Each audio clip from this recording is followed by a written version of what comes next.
to me, it started for all the wrong reasons. Yes. A woman didn't have any rights then, so she had to take on her husband's name. So that's why it started. I had no idea. And it was made, if she didn't take on her husband's name, if something happened to him, she still may not have gotten the property. Mm-hmm. And I looked it up biblically while, and it was no scripture that said that they actually had to change their name culturally while.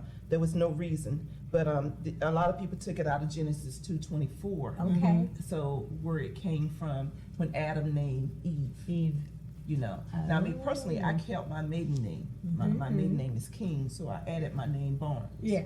So Yeah. because I wanted to represent both families. Mm-hmm. But a lot of times people don't realize that. And as I was researching, when people get married and they get divorced and the kids got the name of the father, Yeah.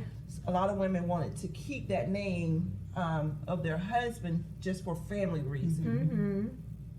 So Yeah. now, Yeah, So that, I would like to address that because I experienced that.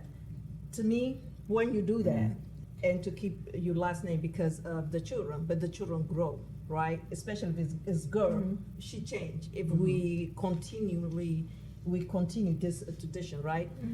But what psychological, emotionally does to you, then he gonna marry your ex-husband. So the new wife, she have his last name.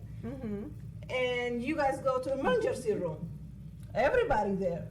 Now, which are you?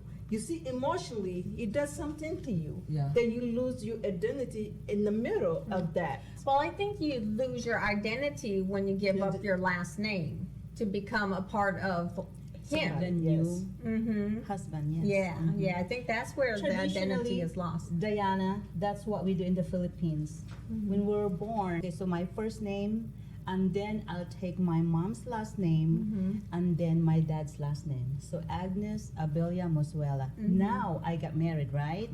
So the Abelia, which was my mom's last name, will be omitted. I will keep my dad's name and my married And name. then add so your husband's Agnes name. Mosuela Herman. Yes. so you keep And- your dad's name now. Right. Okay. Yeah. Uh-huh. And there's a lot of countries and culture that carries both the mom's name and the dad's name, which I love. Hispanic culture is like, or the Latin community is like that too.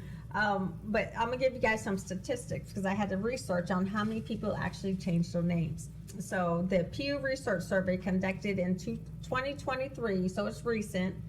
Roughly 80% of women surveyed opted to take their husband's last name. 80%. 80%.